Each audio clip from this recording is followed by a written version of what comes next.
Welcome to Municipal Focus. My name is Kevin Tacci. I will be your host for the next few minutes as we are here to discuss a couple of things that are happening in the town of Hanson. Elections are coming up for both the town of Whitman and Hanson. Hanson specifically, other than having a race for selectmen, there is also a ballot question on there. The ballot question is for a Prop 2.5 override in the amount of $800,000. Joining me today to discuss this ballot question is we have Kevin Sullivan. He is the Hanson chair of the Finance Committee. Welcome, Kevin. Thank you, Kevin. Good to be here. You got it. And also joining us is Mr. John Stanbrook. He is the town administrator in Hanson. John, welcome. Hi, Kevin. How are you? Good to see you. Thank you. It's good to see you as well. So I think the first question to start with is, how did we get here? How did it come to be that there was a need to ask the residents to go above and beyond a levy limit that the town usually tries to stay below? Kevin?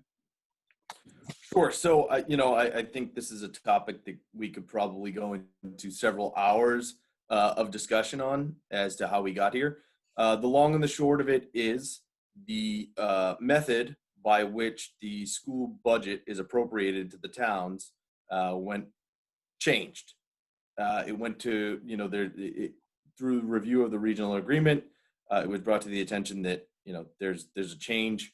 And so it's actually a change in the way that the school budget is allocated per town.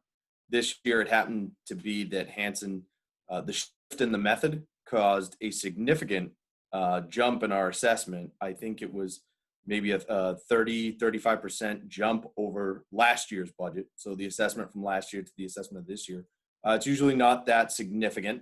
So in looking at the budget shortfall, we had to make a determination as to the best way to cover what is for us a looming $865,000 debt brought on by the change in the assessment method from Whitman-Hanson Regional School District. When we took a look at it, we looked at, are we able to overcome this $865,000 deficit? We worked together, the town accountant, town administrator, my committee, we all sort of took a look, and the bottom line, and I guess we all sort of came into an agreement, was that there's just not that amount of money in the budget that we could allocate to the school without causing major shifts in the other departments. And I think over the last, I guess 8-9 years, we've worked to develop each of the individual departments back to the level that they were once at. So, I'd say pretty much the entire town hall and all the services are up to the level that they were previously funded. So we decided that this might be the best course of action. Do you agree with that, John? Yeah, I think going back a little bit back to the method of why we're here now. We started off, there's a 1991 agreement between Whitman and Hanson that was based on a per pupil method of allocating costs. Without going into in general, it's Whitman pays for Whitman's costs, and there's a dividing up of about a 60-40 split of costs between Whitman being 60 and Hanson being 40, and it's based on per pupil methods. I think it was 2 years ago or a year ago, the Whitman had discovered or decided or figured out that we had that statutory method of coming up with the costs was the proper way to do it, and that was based on some Department of Elementary and Secondary Education, a DESE's calculations of how to split up costs in regional school districts. When Whitman decided to go to that type of statutory method of allocating costs, that's when the costs went up to Hanson and went down to Whitman. So I guess, why are we here to support an override? I guess it would be, it's that switch really from alternative to statutory, with the statutory method now being the proper method according to according to DESE. I hate using acronyms, so I like to say what they are, but from now on, if we could just say DESE, I don't have to say Departmental of Elementary and Secondary Education. Kind of a mouthful. Yeah. So, I mean, that's pretty much it.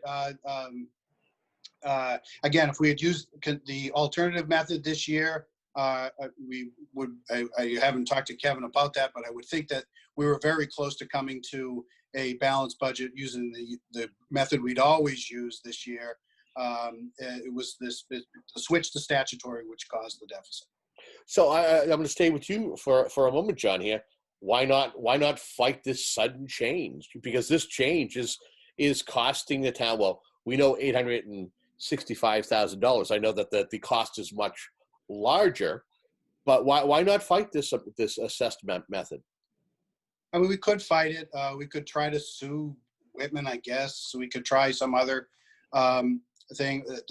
What happened was 1991 was when the agreement between Whitman and Hanson was written, and then the new regulations, which require the statutory method, I think came in 94 or 95. So the agreement is older. The agreement between the two towns for the regional school district is older than the regulations, and that's why they've been grandfathered in all these years. But I would think that if we were to fight it, it is the regulations that the Commonwealth does use now. We would have an uphill fight, a costly fight. Would we win? It would be uncertain. So I mean, this again, legal costs can skyrocket, and what would be it would be good money after bad if we were to lose. So the calculus at the moment is to decide to at least it is the new law, the way things should be, even though our agreement predates it. Anything going forward has to be the statutory method. It is the way that things would go if we were to lose, and it's also the way to things would go if we didn't have a budget, because we couldn't agree on one. It would immediately default to the statutory method. So, Kevin, I don't know if you wanted to add anything, but sorry about that. Well, I was actually going to ask you, Kevin, and you could, if you want to kind of add on to what John said, but I'm going to ask you. He talked about it in regards to the assessed method which is supposedly going to be shared between the two towns. Why don't you send the budget back to the schools? So, that is an option. That is, again, that's an option that's the will of the town people. Both, I think, Whitman and the school committee are sort of, from, the message that's being given to us is that they're united behind that number. And so for me, as head of the finance, I'm tasked each year with presenting a balanced budget at town meeting. And, I leave the negotiations and the deals to be made to the Board of Selectmen and the town administrator. That's, they're going to negotiate a deal with the school committee. But the narrative we're hearing is that, this is a hard and firm number. If the town decides they want to fight it, they absolutely can. That number can be adjusted. But the task I'm given each year going into town meeting is to present a balanced budget. And this year, the only way to really get to that balanced budget number, and unfortunately, it happened on top of the entire COVID situation, so everything is sort of pushed around and the schedules have changed. But the only way to achieve that this year, without really taking some deep cuts into the other departments and presenting that balanced budget, is through an override. And I'd like to think that over the last 8-9 years that I've been involved in this, we've never had to go to an override. So this isn't something I take lightly. This isn't something that the committee takes lightly. This is, unfortunately for us, it becomes a math game. We're here. Town the election is a week and a half away. Town meeting is a little over a month away. It's already been delayed. The time, it can be, we're out of time for a deal right now. So we're trying to figure out how we get through, FY 2021. And, the only method to do that right now without making some significant monetary cuts to other town departments is through the override. You mentioned COVID-19, and I want you each to kind of give your thoughts on this. What we're going through since early March isn't normal. I mean, normally when we're not dealing with a pandemic. You're meeting regularly, you're hammering out the numbers. This has been a little bit different this year. And knowing that you've had to push off town meeting, you're probably going to be dealing in 1/12 budgets.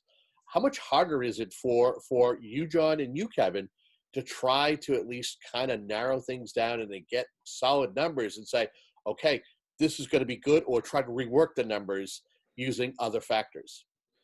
Yeah, I think it's been incredibly difficult the way that the timeline has fallen out. In addition to when it all happened, that sort of I'll say the end of February through April timeframe is when we do the majority of our work on the actual budget with regard to reducing funds in some departments, shifting them to others. That's where the math game really folds out for us, so that by the end of April, we've given the town administrator and the selectmen a hard and fast number to go in this. For us, it was unprecedented. I don't think the school committee settled on a number until in late May sometime. Now we've even gone one step farther, where the people of the town are going to be asked to approve an override before we have town meeting. So it's a different dynamic where, I think that's part of the reason we need to do programs like this and outreach, is to get the information out there that's factual and that will let the townspeople make a decision when it comes time, in a week and a half, to get that vote out. John, I don't know a lot about you other than that you're a numbers guy. You're good when it comes to finances, but this is like bizarro world. And Kevin just mentioned it. Normally, you go to town meeting decides whether you're going to put a ballot question, then you vote. Things are kind of turned around here. Yeah, this is the first time this has ever happened since I've been around, and I've been around for a little while anyway. It's usually exactly what you say. It's town meeting votes first, then the override, and long before that, you usually have the budget or you have the final number. Obviously, it's backwards, and it's not the way that case this year, and that's mostly because of the constraints that were put on the elections. We couldn't have an election after June 27th, actually June 30th. There was a hard and fast election date of June 30th. So we had it as close as we could to that date. It was June 27th. But unfortunately, we weren't ready to have a proper social distancing and a town meeting where several, of course, a lot of people want to show up here. We weren't ready to do that until after June 30th or June 27th. So this is the 1 year where town meeting went past due to safety concerns, where town elections were not allowed to be pushed back. And that's where we are now. It's not ideal. It's not anything I've ever done before or been a part of. But welcome to the world of COVID-19, where you have to kind of go with what you're given by the Commonwealth, and we've done the best we can with that. Let's pray it doesn't happen again. I say, it's a once in a lifetime. Let's hope. But that's where we are. Yes, it's a very, very unprecedented time right now. Knowing that we're sitting here, we're talking about the school assessment and the monies that are involved. There are a lot of emotions. People would be foolish not to realize how much emotions are tied up in this, not only financially, but as far as community. And I've heard whispers, and there are folks who are saying that maybe it's worth Hanson's while to deregionalize, not knowing the ramifications. Kevin, is it worth noting what the ramifications would be if, in fact, Hanson was decide to go this route? Sure. So it sets up a whole nother discussion. A deregionalization process, a full K through 12, is a 3 to 5 year process. And the costs are unknown right now, but they're significant.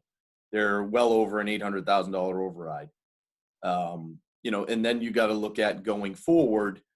How does it look? Our state aid from the state will change. So that money that we receive, maybe we'll still be in the same position we have. Maybe we'll be in a worse position we have. There's so many unknowns, and I think on the other side there are positives to being deregionalized.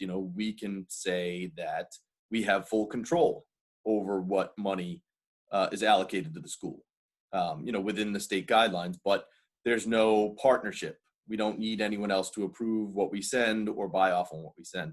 So, I think there are significant unknown costs. We've talked to some of the people over in Pembroke. They did it over the last few years, but it's a process. It's a drawn out process. So it's something that, again, a lot of the solutions for the problem we're looking at aren't going to help us right now. We're still at this point where we need a solution to give to the townspeople in the next month. There has to be some sort of solution provided. Deregionalization is a very valid, path to consider. But again, you're looking at maybe 3 to 5 years and unknown levels of cost. So it's very valid. I don't, anyone who says they're looking to deregionalize, very valid, but it's going to require some investigation by a lot of different parties to see if that's a feasible path. John, how would that affect your office if that was something that the town wanted, the Board of Selectmen wanted, that this was something in unison, everybody decided? I mean, what kind of work would you and your office have to do to put wheels like that into motion? I would think that we would have to go through and check, take a look at every single asset that's owned and put a value on it, and then decide whose it is, and decide how that would get paid for if it were to be swapped between the towns. I mean, it's a very lengthy process. It's not something that can't be done. It absolutely could be done, but like Mr. Sullivan was saying earlier, that doesn't help us in the next month. This is a 3 to 5 year thing, and it almost always regionalizations cost more. Deregionalizing costs more than regionalizing. Again, it's not, if sometimes not everything is costs, and it's because you want control over what's going on in your town. But I mean, just something like, for example, with state aid, they have something that's called, the region gets something called hold harmless aid. Hold harmless aid is money that normally they would, the region would qualify for a certain amount of state aid. We were getting more than that when the state decided to put a clamp on how much money would go to each region. But what they said was, if you were getting more than that, they wouldn't take any aid away from your region. So we were higher than the amount than the limit that they had set. But they said, you know what, we're going to hold you harmless, and we will not take any money away. And from now on, you'll just get small increases as voted by the legislature. Some, again, $25 a student, $30 a student, something higher than that. Now, if I remember right, and Kevin can contradict me if I'm wrong, but I think it's $3.5 to $4 million now that we have in that hold harmless aid. If we were to break up the region, we would lose that. Someone would have to pay that. We wouldn't get that anymore. That's real money that wouldn't be going to either Whitman or in Hanson. And I mean, things like that. Now, again, should we not go into deregionalization because we may lose $4 million? No. But it's a cost that we'd have to figure in of who would come up with that cost, who would pay for that cost, how would it be broken out. It's time consuming and detailed, and not solving the problem that we're facing right at the moment. But down the road, it could. Okay, we're talking about the Prop 2.5 override question that will be on the June 27th ballot, the election ballot, other than the race for selectmen, and that's what this discussion is about. If the override is approved on June 27th, but you still have to make cuts, why would it still affect town services, John? Well, we have a deficit right now of $865,010. The override is only $800,000, so we would have to find $65,010 of cuts, which I believe that again with Mr. Sullivan and our town accountant Todd Hassett, we'd be able to find that money. Even if it were to pass, there would be some sort of cuts, but it wouldn't be and again, if we have we have state aid figures in our FY21 budget at the governor's budget that he released back in January at those levels. A lot has changed since last January, as you know. So there may be some large cut at the state level in state aid. Large cut could be anything to 150,000, 175,000, 200,000 to Hanson. We would have to find that money, but we still would have to cut even with an override and under those scenarios. But I would feel confident that with the override, those cuts would be minimized. And I think, to sort of piggyback on what John said, Hanson's not a cash flush community. Every year we go into this budget process, there are a certain level of cuts that have to be made.